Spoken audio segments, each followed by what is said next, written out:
축복합니다. 우리 옆사람과 잠시 인사 나눈 후에 또 하나님의 말씀을 나누겠습니다. 오늘도 은혜 많이 받으시기를 바랍니다. 함께 인사 나누시겠습니다. 하나님께서 성도를 선택하실 때에는 어떠한 실수도 없음을 믿으십니까? 하나님께서 성도를 선택하시고 하나님의 백성들을 부르셨을 때에는 반드시 그만한 목적과 이유가 있음을 또한 확신하시나요? 그러하다면 우리 성도님들의 부름에도, 우리 성도님들을 하나님께서 부르심에도 이유와 목적이 있었고, 또한 지금 하나님께서 원하는 소원이 있음을 확신하시길 바랍니다. 오늘 그 확신 속에 살아갔던 한 명의 인물을 살펴볼까 합니다. 우리는 11장 13절의 말씀을 함께 읽겠습니다. 시작.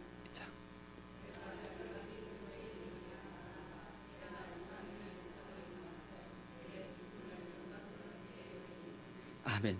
이 로마서는 사도 바울이 로마에 있는 이방인들 그리고 하나님을 믿는 그리스도인들에게 쓴 편지입니다.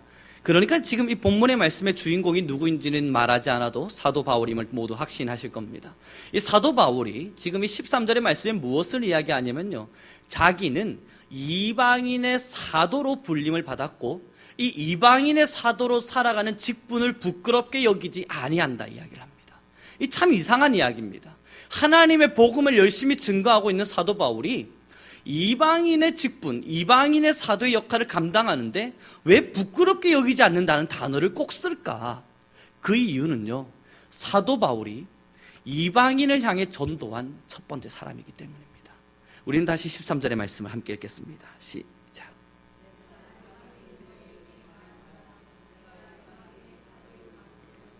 직분을 영광스럽게 여기노니. 아멘. 많은 그리스도인들이요, 예수님께서 떠나가신 이후에 예루살렘이라고 하는 성전에 모여서 유대인들끼리 함께하는 공동체를 만들었습니다. 때론 헬라인들도 들어왔지만 그 헬라인들도, 이방인들도 자신들을 따라서, 유대인들의 전통을 따라서 할례를 받거나 아니면 개종을 해서 유대인이 되어야만 자신의 공동체 안에 넣어주었습니다. 그러나 사도 바울이 갑자기 뿅 하고 나타나더니 파격적인 조건을 한 거예요. 할례 받지 않아도 괜찮다. 너희가 유대인이 되지 않아도 괜찮다. 너희가 이방인이어도 구원받을 수 있다. 이 말 한마디에 이 유대인들만 교회를 다니고 유대인들만 하나님을 섬길 것이라 생각했던 이 이스라엘 종교에 큰 충격을 안겨준 겁니다. 그래서 유대인들이 사도 바울을 비난하기 시작한 거예요. 너가 누구냐? 너가 사도냐? 12 제자와 같이 예수님과 함께 한 자냐? 도대체 누구길래 너가 그러한 권능을 가지고 그러한 이야기를 하는가? 그러면서 많은 이들이 사도 바울을 비난할 때에 사도 바울은 끝까지 이야기합니다. 나는 이방인의 사도다. 너희들이 이야기하는 예수님의 제자, 12 제자에는 난 속하지 않지만 그럼에도 나는 이방인의 제자다. 이방인의 사도다는 이야기를 끊임없이 합니다. 그런데요, 이 이방인의 사도라는 직분을 누가 주었냐면 예수님께서 사도 바울을 부르실 때에 눈을 멀게 하시죠. 그 눈을 멀게 한 이후에 그에게 이야기합니다. 너는 이제 이방을 향해, 열방을 향해 하나님의 복음을 전하는 사람이 될 것이다. 그 사명을 부여받은 사도 바울은요, 많은 유대인들이, 그리고 때로는 예루살렘 교회 안에 모여있는 사람들조차도 사도 바울을 인정하지 않아도 끝까지 주님의 길을 걸어갑니다. 굉장히 외롭고 고독한 길이에요. 이 유대인들끼리 믿는 이 기독교의 종교가요, 원래부터 로마 시대에 핍박과 탄압을 받던 종교입니다. 그러니까 예수님을 믿는다는 그것 하나만으로도 외롭고 고달픈 길입니다. 그런데 그 중에서도 별종과도 같이 그들이 가지고 있는 가르침을 벗어난 또 다른 가르침으로 혼자 독불장군처럼 걸어가는 거예요. 이 예수님을 믿는 사람들의 집단조차도 사도 바울을 향해서 왜 그럽니까? 할례는 받아야 하는 겁니다. 아니면 유대인으로 들어와야 합니다. 그러지 않고선 구원이 있다는 가르침은 잘못된 가르침입니다. 라고 하는 싸움이 있다 보니까 사도 바울이 걷는 걸음은요, 정말 고달프고 정말 외로운 길이었습니다. 그럼에도 그가 그 길을 걸어간 이유가 무엇입니까?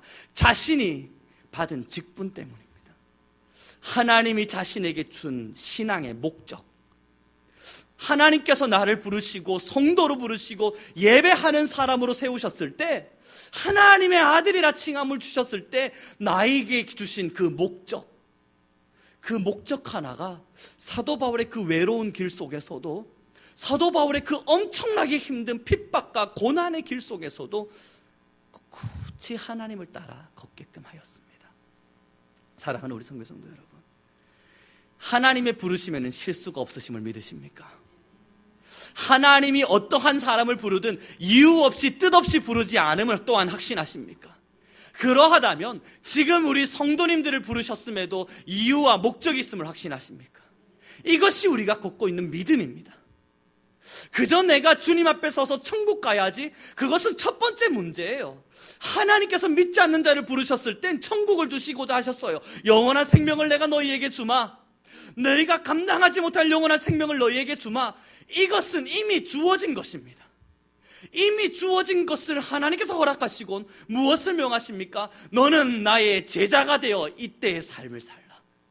이 육체의 때를 일반 사람들과 같이 아니하고 나의 제자가 되어 하나님의 나라를 위하여 나의 일꾼이 되라 명하며 우리에게 명령하십니다.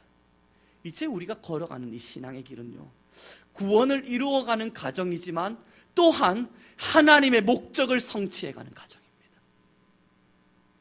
누구를 불러도, 사람인 제가요, 한 사람을 부를 때, 누구에게 전화를 할 때, 만나자 이야기할 때 아무 이유 없이 만나자 하지 않습니다.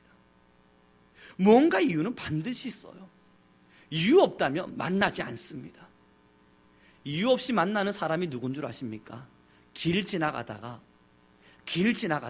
우연찮게 만났을 때, 그렇게 길 지나가다가 우연찮게 만난 사람요, 한 두세 시간 지나면 잊어버립니다. 저의 머릿속에 기억되지도 않고 그와 만나서 나눈 대화도 크게 중요함을 다가가지 않습니다. 그러나 목적을 가지고 불렀어요. 우리 함께 식사 한번 하시겠습니까? 아니면 우리 함께 만남을 좀 가질까요? 그래서 만났습니다. 그리고 주고받은 대화는요, 이유가 있어서 기억에 남습니다. 기억에만 남나요? 그것이 추억이 되기도 합니다. 기도가 그런 것입니다. 하나님께서 나를 왜 부르셨는가? 지금 내가 하나님 앞에 나아갔을 때 주님이 나를 부르신 목적은 무엇인가? 그 이유를 아는 자의 기도와 그 이유를 모르는 자의 기도는요, 너무너무 다른 거예요. 그 이유를 모른 채 기도하는 것이 뭐냐면 하나님을 길 지나가다 만난 겁니다. 길 우연찮게 지나가다가 기도하라 그러니까 우연찮게 기도하다 보니까 하나님이 내 기도를 듣는 것 같기는 하네, 그런 느낌인 거예요. 그러나 그 기도를 마치고 돌아가셨을 때는요, 시간 지나면 기도의 은혜는 사라집니다. 기도의 역사도 사라질 뿐만 아니라 하나님과 나눴던 대화의 그 깊이도 사라집니다. 그러나 한번 고민해 보십시오. 진짜 힘들었던 적 있으세요? 너무 삶이 아팠던 적, 그때 도저히 내가 할 수 없다는 여겨졌을 때 한번 교회를 찾아 기도해 보신 적 있습니까? 이유가 있었지 않습니까? 교회를 찾아서 기도해야 될 목적이 있었잖아요. 이 문제 내게 해결 안 하면 큰일 나겠다 싶어서 그 목적 가지고 기도해 보셨습니까? 그때만큼 뜨거웠던 기도를 기억하기 쉽지 않으실 거예요. 저도 그러했으니까요. 기도가 목적 없이 기도할 때와 목적을 가지고 기도할 때 다르더라고요. 하나님, 이것만큼은 안 됩니다. 제발 이것을 좀 들어주셔야만 하겠습니다. 지금 내 삶에 이러한 일들이 터져서는 안 됩니다. 하나님, 제발. 그 제발과 간절함을 가지고 하나님께 목적을 가지고 나아갔을 땐 하나님의 응답도 다르고요, 하나님의 응답을 체험하고 있는 저의 기도의 뜨거움도 다르고요, 그 기도 앞에 나아가고 있는 저의 마음의 자세도 다릅니다. 기도만 그러합니까? 찬양은요, 예배는요, 그 어떤 것이라 하더라도 하나님과 나와의 만남 속에서 하나님이 나를 부르신 목적 없이 기도하는 것과 하나님이 나를 부르신 목적이 무엇인지 알고 기도하고 예배하고 찬양하는 자의 예배와 기도는 다른 것입니다. 사도 바울이 돌을 맞았어요. 왜 참습니까? 같이 공격해버리죠. 비난과 핍박을 받았어요. 그런데 왜 참고 있습니까? 사도 바울이 자기들이 키웠던 제자들에게 배반과 배신을 당했어요. 그런데 왜 참고 있습니까? 목적 때문이에요. 하나님이 내게 주신 소명. 그래서 이러한 것을 따라 속담 아닌 속담 하나가 머는 지도도 기차는 달린다는 이야기가 있었습니다. 맞아요.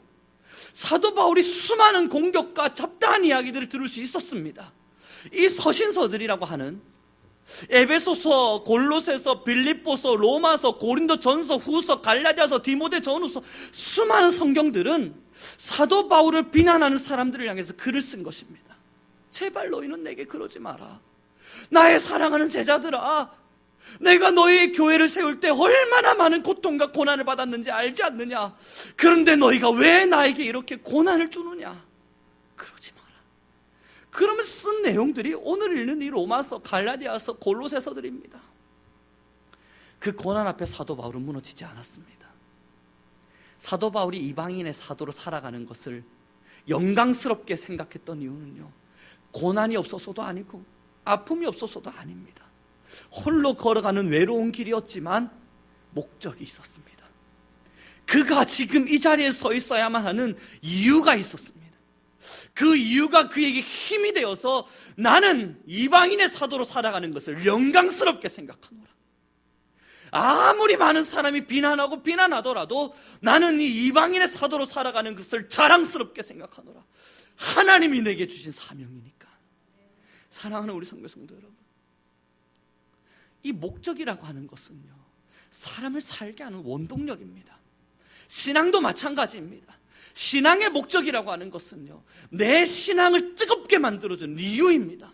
그러나 이 목적이 상실되는 순간요, 내가 하나님 앞에서 하고 싶은 열심도 사라지고, 내가 하나님 앞에서 꾸고 있는 꿈도 사라지고, 내가 하나님 앞에서 이루고 싶은 소망도 사라지고, 하나님이 나를 이 땅에 부르신 목적과 이유가 사라졌을 땐 신앙을 한번 돌아보십시오. 아무것도 없어요. 교회에서 예배는 하고요, 기도도 하고 찬양도 하고 많은 것들을 하는데 뭔가 빠진 것 같아요. 뭔가 하고는 있는데 이상하게 뭔가는 빠진 것 같아요. 열심을 하면 될 것 같아서, 최선을 다해서 하면 될 것 같아서 정말 열심히 일을 합니다. 열심히 예배 생활도 해봅니다. 그런데 2%가 빈 것 같아요. 이상한 알맹이가 빠진 것 같은 허한 이 마음을 지울 수가 없어요. 왠 줄 아십니까? 하나님이 내게 허락하신 목적을 상실했기 때문입니다. 저는 다시 우리 성도님들에게 묻고 싶습니다. 하나님의 부르심은 신실하심을, 실수가 없으심을 믿으십니까? 또 하나, 하나님의 부르심에는 반드시 그에 합당한 이유와 목적이 있으심을 믿으십니까? 그렇다면요, 우리 성도님들을 부르셨을 때에도 이유와 목적이 있음을 믿으십니까? 구원은 당연한 문제예요. 나를 천국 가기 위해서 부르셨다, 나를 천국 보내기 위해서 부르셨다, 맞아요. 그것은 첫 번째 문제입니다. 그것은 해결됐어요. 우리 성도님들께서 예수님을 아버지로 모시고 십자가의 보혈을 믿고 걸어가는 그 순간 그 모든 문제를 십자가에 못 박았습니다. 이제 그 다음 우리가 해야 될 일이 무엇입니까? 내가 하나님이 내게 허락하시는 십자가를 등에 지고 주님이 내게 명하시는 좁은 길을 따라 걸어가는 순례의 길, 그 십자가, 그 목적을 상실할 때 신앙에 아무런 열심을 내보십시오. 허할 것입니다. 때로는 웬만한 바람에도 흔들리지 않는 신앙이 사서로운 바람 앞에도 무너지고 원망이 생기고 짜증이 나고 화가 날 것입니다. 그렇게 목적 없이 신앙생활을 한번 해보십시오. 한 가지 꿈이 생길 거예요. 아이고, 주님이 빨리 나를 데려가셨으면 좋겠다. 그래요. 그러나 사도 바울의 이 서신서의 어떠한 내용에도 그러한 기도 내용은 없습니다. 삶이 편안해서가 아니라 내가 누리고 있는 게 다 누리고 있어서 물질도 풍요롭고 건강도 좋고 자녀도 좋고 이 세상이 너무너무 좋아서 하나님 나 데려가실 이유 없어요, 아직은 살고 싶어요. 사도 바울은 그게 아니에요. 너무너무 고달픈 삶인데 하나님 나 좀 데려가세요라는 이야기를 하지 않습니다. 왜냐하면 삶의 풍요 때문이 아니라 아직은 짊어지고 걸어가야 할 십자가가 있기 때문에, 그 목적 때문에 사도 바울의 삶은 힘찬 겁니다. 조금 주저할 만하면 안 된다, 내가 여기서 멈출 수 없다, 고린도로 넘어가자. 고린도로 넘어갔다가도요, 조금 주저할 만하면 안 된다, 내가 여기서 주저할 수 없다, 에베소로 넘어가자. 에베소로 넘어갔다가도요, 안 된다, 내가 여기서 주저할 수 없다, 그리고 또 골로새로 넘어가자. 그 사도 바울의 걸음은 멈추지 않았습니다. 자신에게 주어진 이방인의 사도라는 것이 굉장히 영광스러웠기 때문입니다. 우리 성도님들에게 주어진 신앙의 목적은 무엇입니까? 저는 다시 여쭙고 싶습니다. 그 신앙의 목적을 알고자 하셨습니까? 하나님께서 나를 하나님의 사람으로 부르셨을 때 나를 통해 어떠한 비전과 꿈을 주셨을까? 하나님 나를 어떻게 사용하기를 원하십니까? 주님, 내가 여기 있습니다, 나를 사용하소서. 제단 숯불의 입술을 내게 입술에 대었으니 어찌하겠습니까? 주님, 나를 보내주소서. 내가 무엇을 하리이까? 주님이 내게 명하신다면 내가 가리니 주님 내게 꿈과 도전을 허락하소서. 알고자 하셨습니까? 축복합니다. 신앙은 목적 없이 걷는 길이 아닙니다. 지금 내가 짊어지는 십자가, 저번 주 주일 저녁 예배를 함께 나누면서 말씀드린 바와 같이 많은 신앙인들이 십자가를 오해하면서 자신의 가정 안에서 일어나는 작은 아픔들, 어려움들, 때로는 자신의 삶에 찾아오는 자신의 삶, 자신이 실수하거나 자신의 이유 때문에 찾아오는 어려움들을 보고 이야기합니다. 아, 내가 지는 십자가가 너무나도 무겁구나. 그러나 저번 주일 저녁 함께 나누었습니다. 성경에서 십자가라는 단어를 쓸 때는 다른 영혼을 살릴 때만 그 십자가라는 단어가 사용됩니다. 십자가를 진다라는 이야기를 할 때는 내 삶의 아픔을 보고 십자가라 이야기하지 않고요, 다른 영혼을 살리고 있을 때, 그 다른 영혼을 살리기 위해서 내 자신을 비워야 할 때, 다른 영혼을 살리기 위해서 나 자신의 자아를 정말로 못 박는 이 아픔을 경험해야만 할 때, 그때 그제서야 성경은 이야기합니다. 십자가라. 사랑하는 우리 성도 여러분, 신앙을 걷는다는 건요, 지금 우리 하나님께서 여러분들에게 주신 목적은요, 우리 성도님들에게 하나님께서 부르신 목적은요, 여러분들 한 명의 신앙을 잘 키우기 위해서가 아닙니다. 여러분들이 다른 영혼을 궁핍히 여기고 다른 영혼을 불쌍히 여기면서 여러분들 자기 자신을 하나님을 위해, 또한 그 영혼을 위해 십자가에 못 박을 수 있는 사람들, 그들을 만들어 가기를 원하시는 겁니다. 그게 목적이에요. 어떠한 이단이요, 직분이라고 하는 이것을 감당하기 위해서 시험을 칩니다. 근데 이 시험을 칠 때에 이 시험 문제가 너무 어렵습니다.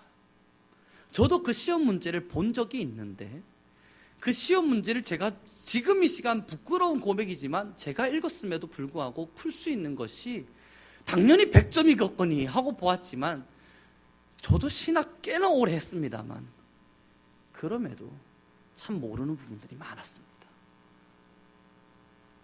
그 문제의 어려운 난이도가 너무 어려워서입니다. 굳이 제가 기억하지 않아도 될 성경 구석구석에 있는 이상한 단어까지 시험 문제로 내놓았더라고요.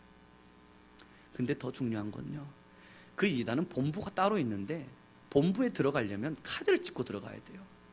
그 카드를 발급해 주는 게 100점, 90점대에서 100점대 이상이에요. 사람들이 그 본부에 들어가는 직분자가 되려고요, 이 본점, 다시 이야기해서 이 분점과 같은 곳에서 일하는 직분자 말고 이 본점에서 일하는 직분자가 되기 위해서 코피 흘려가며 공부합니다. 더 신기한 건 젊은이들이 6개월간 합숙하면서 공부합니다.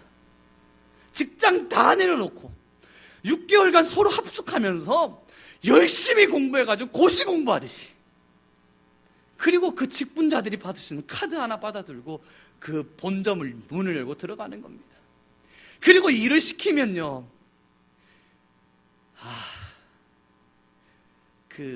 제 친구가 함께 대화를 나누면서 그들이 대화 나누고 있는 이야기를 들은 것을 제게 이야기해 줬는데, 마트에 서 있었대요. 근데 그 본점에서 사람들이 나오더래요. 그럼 편의점에서 물건을 사면서 너는 오늘 어디로 발령받았냐? 난 안산. 너는 어딘데? 나는 이번에 좀 시골 쪽으로 발령받았어. 거기 가야 될 것 같아. 아주머니들께서 그 이야기를 하더래요. 그러면서 그 청년이 너무 놀랬대요. 이분들에게 그 본점이라고 하는 그 회사에서, 그 이단의 그 교단 집단에서 당신은 어디로 가십시오, 어디로 가십시오, 어디로 가십시오 발령 나눠주니까 그들이 괴로워하면서 내가 왜 여기 시골까지 가야 되나? 그런 게 아니라 굉장히 자신감 넘치는 마음으로, 굉장히 자부심 넘치는 심령으로, 나 이번에 어느 안산 간다. 안산 가서 정말 그들의 눈빛은 이글이글거리면서요, 안산을 씹어먹고 오리라. 이 결단으로 걸어가는 게 보이더라는 거예요. 그리고 이단들 만나보셨습니까? 그들이 복음 전하는데 주저하던가요? 아니에요. 이단들과 예수님 믿는 사람들의 차이점, 가장 큰 차이점이 뭔지 아십니까? 자신들이 믿고 있는 진리를 전함에 있어서 아무도 주저하지 않는다는 겁니다. 이단은. 하지만 우리 진짜 정통 그리스도를 믿는다고 이야기하는 우리는 주저합니다. 혹여 이 사람이 이것을 들으면서 좀 오해하면 어떡하지? 나를 이단과 같이 여기면 어떡할까? 아니면 이걸 굳이 전하면 저 사람 마음은 상처받지 않을까? 이단 만나보셨지 않습니까? 저도 한 번씩 이단을 만나면 앞뒤가 꽉 막혔어요. 자기들 것밖에 없어요. 이들이 가지고 있는 힘입니다. 그들이 성경 문제를요, 물론 성경을 잘못 해석했죠. 물론 성경을 잘못 알고 있죠.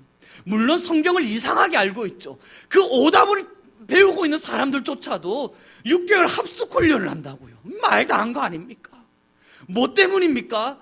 그들이 살아가고 있는 사명 때문이에요. 이단이지만 그들 나름대로 사명이 있어요. 목적이 있어요. 내가 이번에는 안산 가서 그곳에 가서 정말 많은 이들을 변화시키고 돌아오리라. 그 결단과 결심 속에서 그들은 6개월 합숙훈련 들어가는 겁니다. 사랑하는 우리 성교 성도 여러분, 우리 정통교단은요, 정말 이성이 있고 지식이 있는 사람들인지라 그런 걸 요구하지 않아요.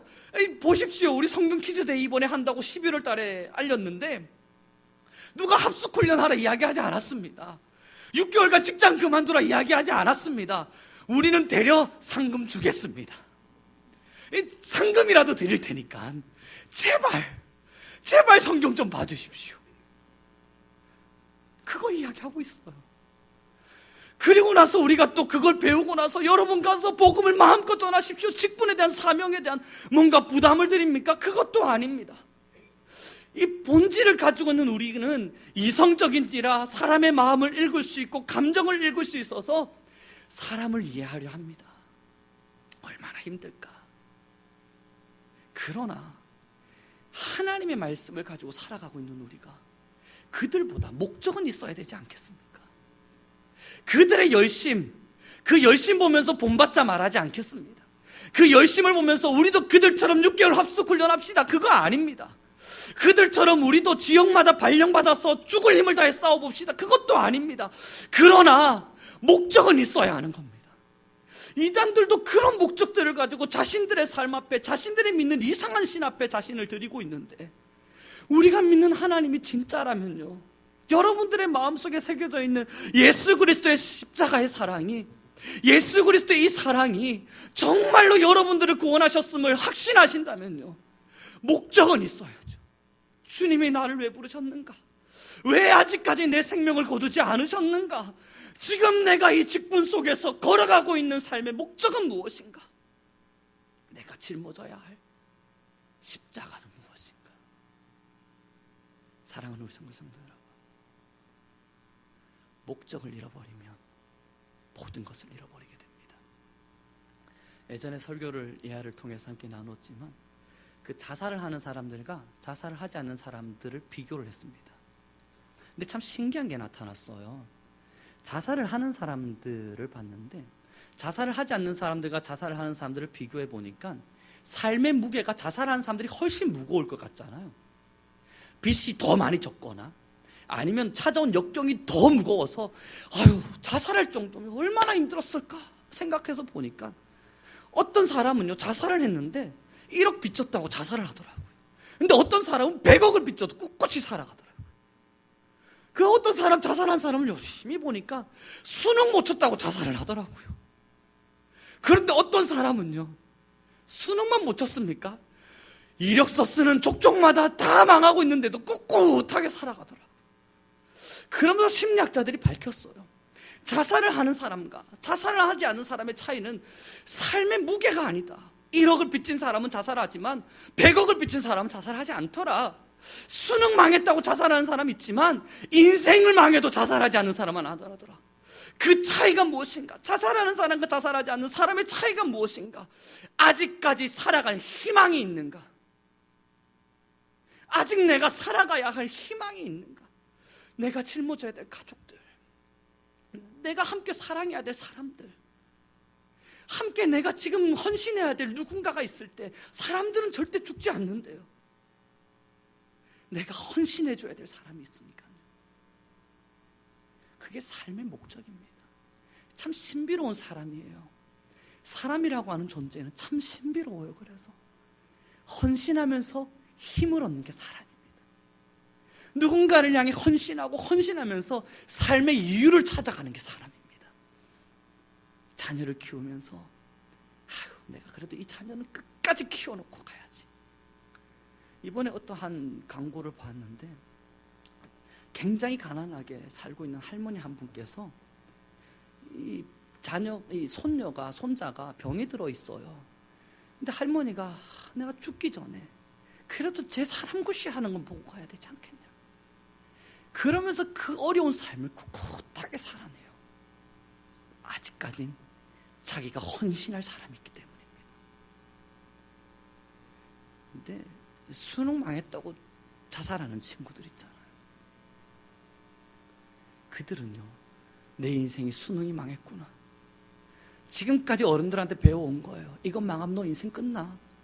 너 이거 망하면 뭐 하려고 그래? 수능 못 쳐서 너 도대체 뭐 하려고 그래? 좋은 대학 못 가면 너 인생 끝나는 거야.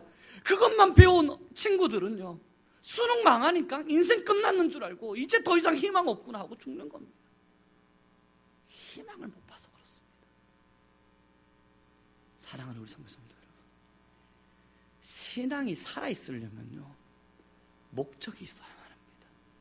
아직은 내가 이 신앙 부여잡고 하나님께서 내게 헌신하라 그럴 때, 그래 내 이 한 목숨 주의 나라를 위해서 헌신하며 충성하리라 살아갈 결단이 마음속에서부터 들끓어오를 때, 그 목적이 나를 살아가게 하고 내 신앙을 힘있게 할 때, 아직까지는 우리는 이 신앙 앞에서 살아갈 용기를 얻는 겁니다. 축복합니다. 말씀 마무리 짓도록 하죠. 우리 성도님들은 목적을 가지고 있으십니까? 저는 우리 성민교회가 목적 있는 교회가 되기를 소망합니다. 교회가 신앙의 길을 함께 걸어가는데, 교회로서 성도님들에게 목적을 부여하고, 우리 교회는 이제 앞으로 이렇게 갈 것입니다. 앞으로 우리 교회는 이러한 교회가 될 것입니다. 우리 성민교회 10년은 하나님께서 이렇게 만들어 가실 것입니다. 우리는 누군가를 위해, 영혼을 위해 십자가를 짊어지고 가는 교회가 될 것입니다. 이것이 우리 성민교회가 걸어가는 목적이고 꿈입니다. 그럴 때 우리 성민교회 성도님들 가슴 벅차지 않겠습니까? 아, 내가 진짜 그런 교회에서 그렇게 신앙생활을 하고 싶다. 그럼 우리 성도님들 마음 어떠시겠습니까? 내 삶도 목적이 가지고 우리 성도님들 모두의 삶을 하나님께 헌신하며 그렇게 목적을 가지고 신앙의 길을 걷지 않으시겠습니까? 우리 함께 정말 교회는 교회다운 직분을 잘 감당하고요, 성도는 성도로서의 직분을 잘 감당하면서 주님께서 우리에게 허락하신 소명과 사명을 아름답게 성취하는 교회이자 성도가 되기를 소망합니다. 교회는 다른 것 없습니다.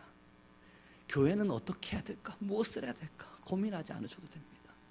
교회는 오직 하나님 나라를 위해, 그 한 나라를 위해 죽어가는 영혼들을 살리는 목적으로 언제나 이 시대를 살아갑니다.